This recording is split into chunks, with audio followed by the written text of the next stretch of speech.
Here are examples of the 4 different types of gas masks that were issued to civilians here in the United States during World War II. We have the M1 infant protector, or the baby gas mask, that I will show you in detail in a few minutes. We have the 3 other size gas masks, the large adult, the medium adult, and the child gas mask. Now these 3 were issued in a box similar to what you have here. Now this gas mask came out of this box. This gas mask was manufactured in December 1942 by the Sun Rubber Company in Barberton, Ohio. Now inside the box, along with the carrier and the gas mask, was a set of instructions, your gas mask.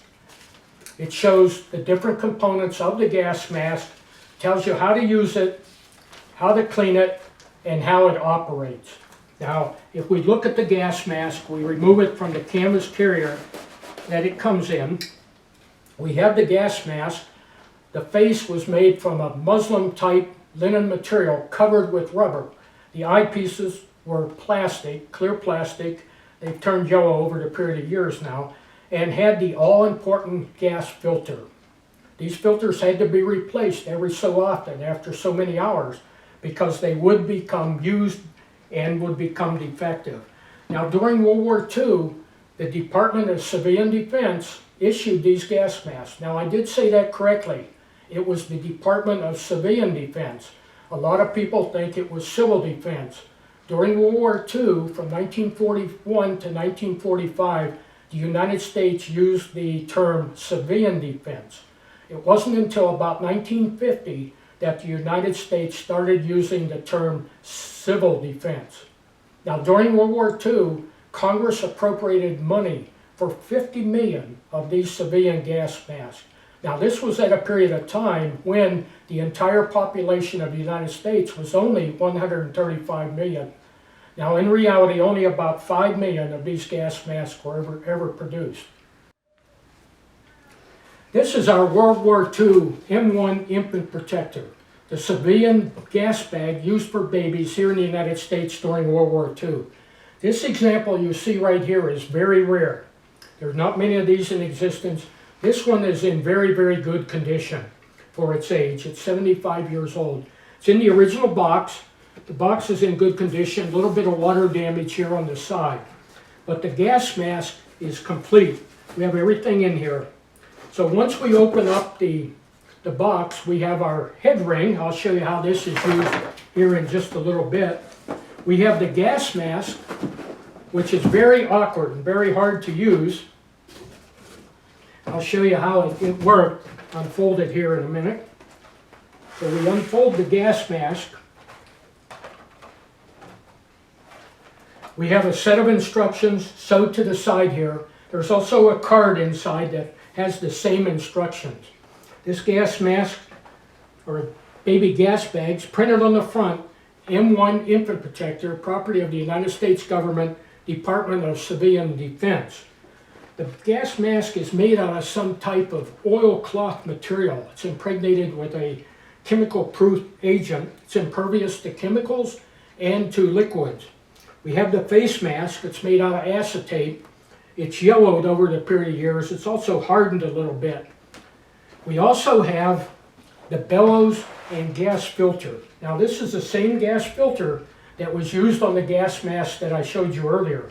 However, this one has bellows that the parent would use to pump fresh air into the bag.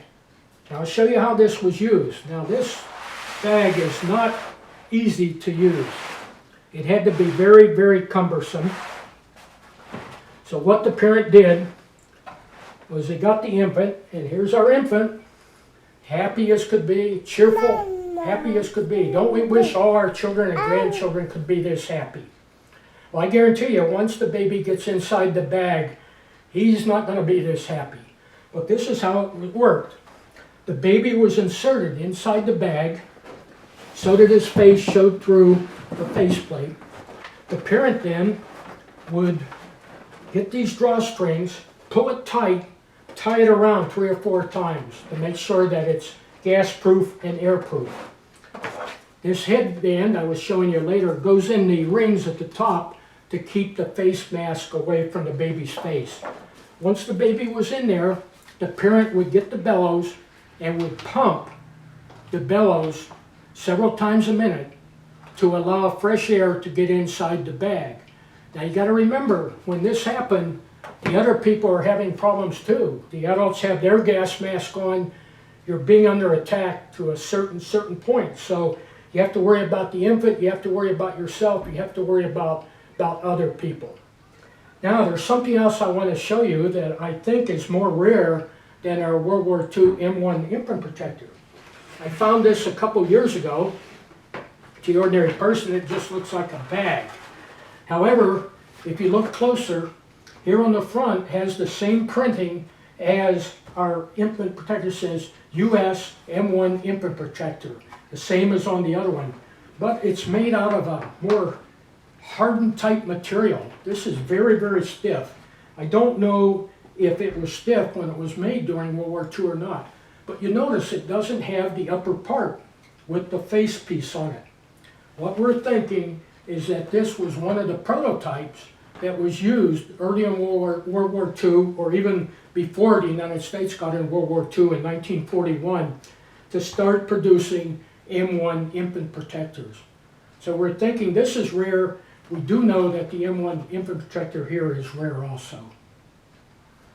If anybody has any information on these, they could get with me on email, military.radioman@yahoo.com.